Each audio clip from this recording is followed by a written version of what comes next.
Blow up my house, will you? Suck on that, you overgrown Volkswagen!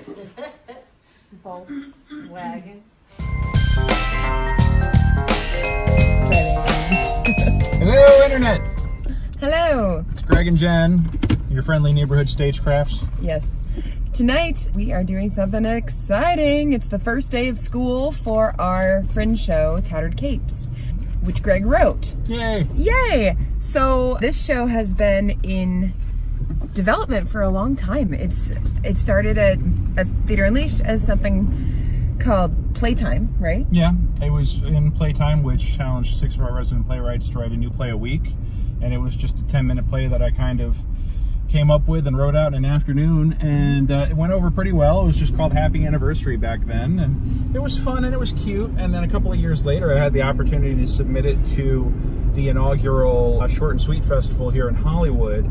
Oh, I forgot it went Short and Sweet. Yeah, it was That's at the right. first one. And That's awesome. I had so much fun with it, bringing it back and directing it, that I was like, you know what, there's a lot more story to tell here. So I submitted it to Serial Killers at Sacred Fools, and it had a 4-episode run there, including making it into the playoffs in 2017. And at this 2016 or 2017, I can't even remember. It's just been so damn long. At this point, those were just little episodes. Yeah. So they were like 10 minutes or so. Yeah, it was a new 10-minute scene every week. Sorry, it's really in an ongoing shaky story. because the car. Yeah. But Be nice if we got a gimbal.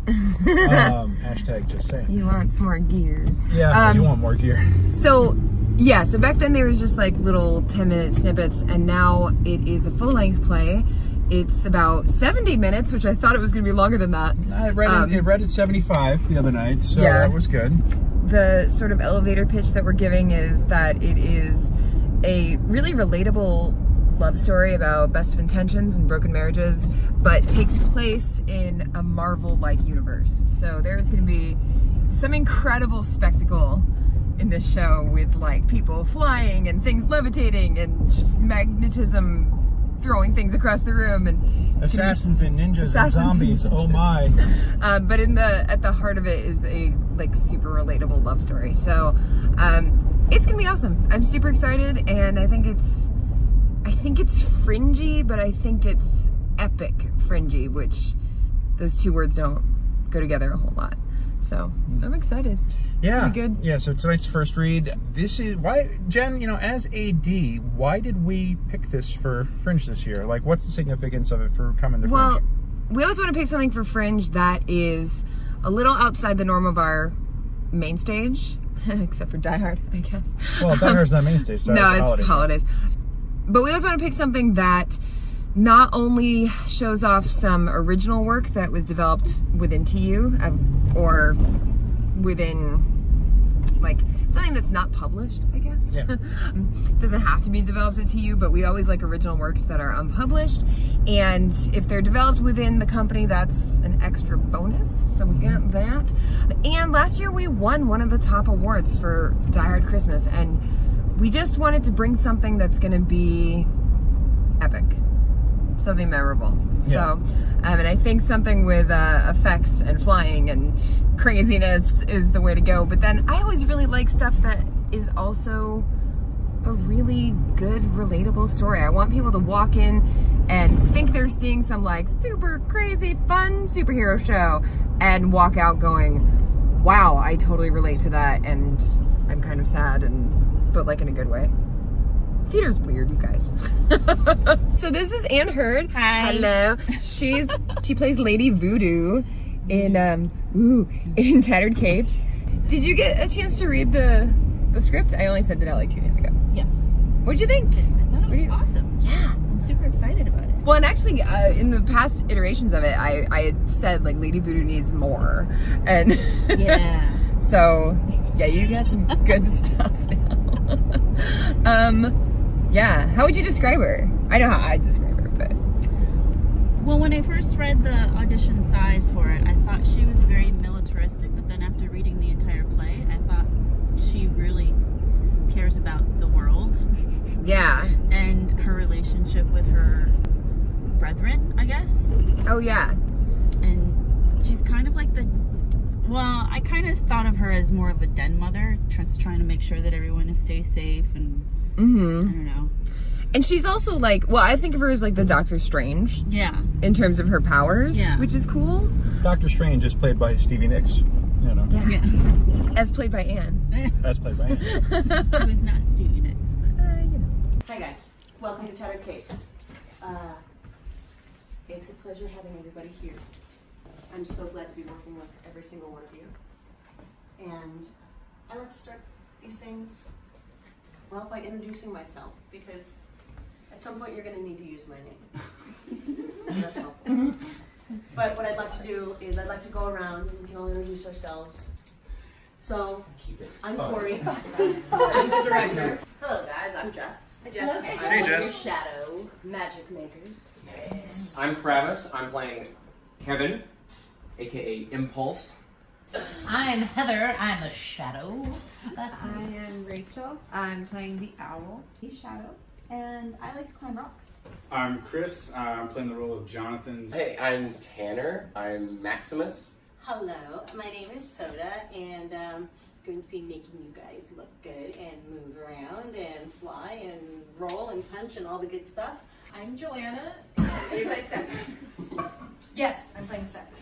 I'm glad we cleared that up. I'm Anne. I'm playing Lady Voodoo. So last year at Fringe, so the Fringe staff told us that Theater Unleashed is the only producing entity to have consecutively produced at Fringe every single year since year 1.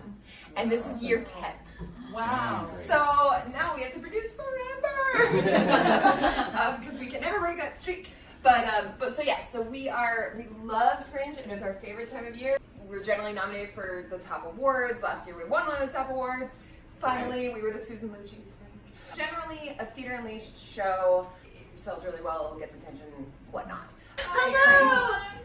It's Melly. Hooray. Welcome. And Theater Unleashed is an ensemble company. It's been around for this is season 11 now. As Jen alluded to before, last year we won Best Comedy for A Very Die Hard Christmas, which I had the pleasure of directing. Our goal now is this is my goal personally, and I'm hoping you guys will share in this with me, is to take the whole damn thing by storm, okay? And take world premiere, top of the Fringe, best ensemble. I want us to do the triple header. Oh my goodness. So we're gonna, and I think it's possible. Okay, we set a really high bar with Die Hard last year, and this year I know that Corey and Soda are committed to coming up with something that's incredible and excellent. I'm going to be working on refining the script so it is like the most interesting and entertaining story you guys can do. I'm hopefully not too far from it being there. Yeah, as Jen mentioned, we were the Susan Lucci of Fringe for 9 solid years. And Susan Lucci, if you were all too young for that, she was a soap star who would be constantly nominated for awards and never won for like 20 years. It took her 20 years to get her first win or something like that. So we've broken that curse, and now we want to come back and show that wasn't a fluke. Come in strong and hard and put out one of the best shows possible. I'm going to tag on to what you said from the creative standpoint. Is Theater Unleashed holds a high standard because of where they come from, what they're doing. As a director, I hold a high standard because I'm going to give you guys everything I possibly have creatively to leave with you when it's your time down here. We stare deeply into each other's eyes. Time freezes. I don't know how comfortable I am not going out on patrol tonight. It's our anniversary. Surely Metro City can survive one evening without Impulse, the Eminence of Electromagnetism to protect it. Time resumes. I'm sorry, hun. Did you say something? Oh, nothing. An assassin disguised as a waiter enters behind Stephanie. He eyes their table. Impulse can't help but notice. Time freezes again. Uh-oh. What's this joker's deal? Before you go out in public next time, Johnny. There's a copyright database for this kind of stuff. All the best codenames have been taken. The Flash, Quicksilver, Speedy, and that asshole doesn't even have super speed. He's a fucking archer. Ironic. I gotta come up with something. Wait, okay, I got it. The Impulse. the owl typed something into her laptop. Taken. DC. God damn it. I'm sure you'll think of something. Living Lightning. Marvel. Kid Flash. DC. Dart. Image. They're still around? Surprisingly, yes. God damn it! How did you get away with your name? Isn't there a Marvel villain out there with the name Owl? Yes. Owl. I'm the owl. It's completely different. There are other leagues of superheroes. Beware of copyright, Maximus. What? Thank you. Both of you. Don't mention it. Especially to Owl. The owl. The Owl. Yes, that's right. She's a stickler for regulations. Jonathan starts to exit, taking a doomsday device with him. Suddenly it slips. Everyone yelps in surprise. Jonathan uses his super speed to catch it before it hits the ground. Haha. I was close. Excellent Twitch response. What? I said excellent Twitch response. Twitch. I like that. Let's go check the copyright database first. Blow up my house, will you? Suck on that, you overgrown Volkswagen! Volkswagen. Not expecting so much resistance, were you? Oh, brother. He impressively dispatches 2 more. The rest turn and surround him. See? It's not you, it's me! With charge and a distinct womp sound, the impulse discharges a localized electromagnetic pulse, disabling the remaining robots. There's just no spark left between us! Crack me up! Oh, hi Maximus. So it's 1 o'clock in the morning. Jen and I just got home after having dinner, after sitting through the reading. And here's the thing about developing a new play. Sometimes when you hear the latest work out loud, it is not what you thought it was. And you know what? Tonight, my script wasn't what I thought it was. That's okay. I'm still trying to figure out the story I'm trying to tell and how to tell it. You know, I mean, that's the whole reason why you have multiple drafts. Everybody did a fantastic job. Everybody that read did a fantastic job. This cast is going to kick ass. Like, they're going to be fantastic. I have no worries about that. I just think that I have gotten a whole bunch of feedback on the 3 previous drafts, and I think the story I'm telling affects people very deeply in a very personal way, even though it's not about them, you know, but I think everybody finds themselves in it, or different parts of it resonate with different people. And that's fantastic. That's what it should be. Art should be challenging, and art should be difficult, and art should be relatable, and I think people are relating to it, which is fantastic. I think the problem is that because people take it so personally, because people relate to it on such a visceral level, they have very strong opinions about it. And listening to those opinions and listening to all the feedback, sometimes it's really tough especially when you're asking for that feedback and those thoughts, that sometimes you get feedback and ideas that aren't conducive to the story that you're telling. And I think for a while there, I lost track of what I was trying to say with this. And that was very apparent tonight. We didn't shoot any of the feedback discussion, but we had a very passionate discussion this evening about the ending. Because the ending I had written just a couple of days ago was very, very different than what the show has been most of the way. And that was because of a lot of introspection and a lot of thoughts. Hey. Hey. And what I've realized is that I've gotten away from the story that I've been trying to tell. So I'm going to make some modifications. I'm going to make some changes. And I think I'm going to have a much stronger script for it. But, you know, just like how you develop as a person, sometimes you have to go through a crucible in order to become, you know, achieve your best self. I think that's what is happening with this script right now, and it's not an easy process. It was humbling tonight, hearing some of the feedback. A lot of it stung. And to be fair, there's very little that you actually have to change. But it's gonna have such significant influence on the meaning. Oh, it will. Yeah. But I think it's going to be for the better. Yeah. I think I was just stunned because I thought I had captured what I wanted, and it wasn't what I thought it was. And yeah, I was kind of, I'm not gonna lie, I was kind of embarrassed because I thought I had something, and it turned out that I was presenting something else. I'm not making sense right now, but yeah, it was humbling tonight, but I appreciate everybody's insight and thoughts. And if nothing else, all the feedback I got tonight reminded me of the fact that maybe I'm spending too much time listening to other people's opinions, and I just need to get back to the story that I've been trying to tell all along. because I think I've gotten pretty far away from that. And your story's good. I hope so. I remember when you first told me, I mean, that was like, what, 2 years ago now? What you wanted the story to end up to be. And I remember you telling me, and I was like, oh my gosh, that's amazing. And it's dark, and it's tragic, and it's epic. And it's 89% of the way there.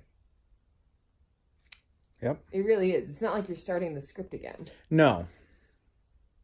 Not at all. No. No. It's going to be great. No, but it's just so much meaning. But yeah, I think tonight was a really difficult night, but I think tonight had to happen, and I'm glad for it. And I'm excited. Honestly, I'm excited now because I feel like that, we had a very interesting and insightful feedback session with the whole cast and, the production team that could be there. And then we had about, 2 hours of conversation, just the two of us. Mm-hmm. And this is my muse right here. My wife here is an incredible sounding board and inspiration for me. I don't think, unlike something like the Spidey Project or Die Hard or even Men Again, which was not like super happy the whole time. That was heartrending but beautiful in its own way. This is going to be polarizing, I think, because I think that there's going to be some people that are like, this is the best thing ever. I love it so much. And I think there's going to be others that are going to be really traumatized. Like, for lack of a better word. Yeah. I think that it leaves a lot of interpretation up to the viewer. And depending upon your own, like, relationship experience, you're going to see different things in it. Yeah.